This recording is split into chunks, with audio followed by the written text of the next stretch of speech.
Hey, I'm building a samurai for my buddy Bobby Page, and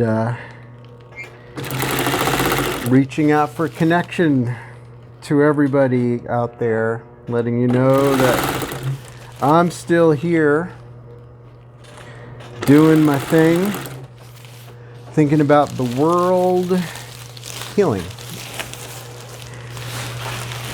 Not everybody is hopeful that humanity is going to heal, and I just think it's important if you are an optimist and you believe in humanity, for you to voice that feeling. To make it clear that although there are some who will not choose a loving path, there are those who will. There's people out there, maybe you, that look for the beauty in people, that look for the kindness, that expect that others will be of that kind of a loving mentality. And it is my experience that when you expect something, you're more likely to get it. So when you're driving down the road and you're expecting people are going to cut you off, and then when you do experience that sometimes, you kind of go, see? Confirmation.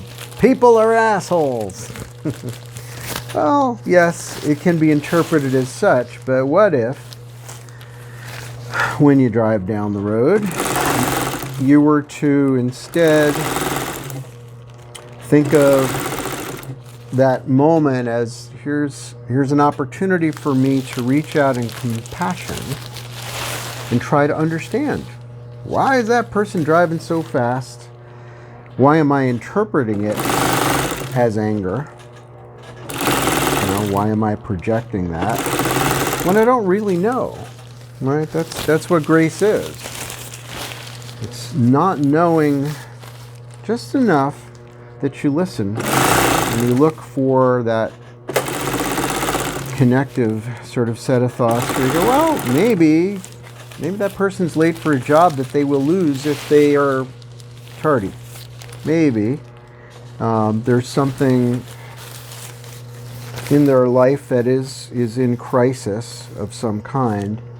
And instead of being angry at their anger, what if I was to feel love for them?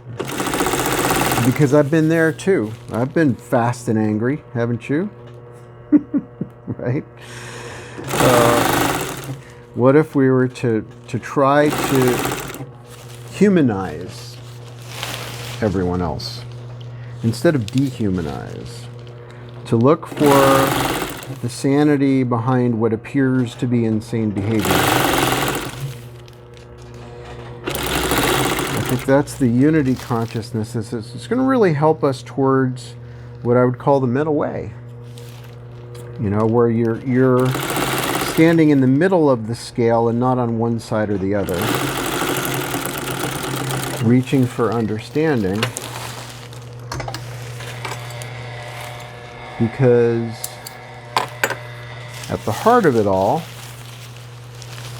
even though we're in different bodies, the basis of consciousness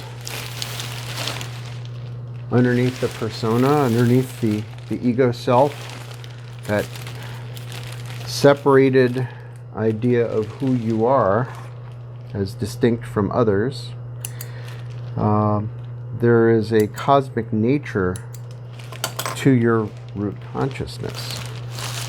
That cosmic nature is unity consciousness. Who you are is bigger than you realize, like a lot bigger, like a lot bigger than you can see in this moment, and that is beautiful and it's magnificent and it's it can help you to realize your value, But if you take that one step further and go, well, what is unity consciousness? What is the all that is all consciousness? That is at the root mind of every living being. How big is that? You know, all of your permutations, fractals, and representations of self are dumbfoundingly diverse. Take that a step further into how big is everything when put together, all as one. And then you realize that unity consciousness was always in you, observing your life as you the whole time, and that's true for everyone. So how are you going to hate then? You know, how are you going to raise your fist at somebody who's doing something that your judgment has twisted into a hateable person? It doesn't make any sense. So for me, that's the birthplace of true compassion, when you realize that there's only one of us here. And that can lead to a very large mindset that's expansive and inclusive and loving. So try that on.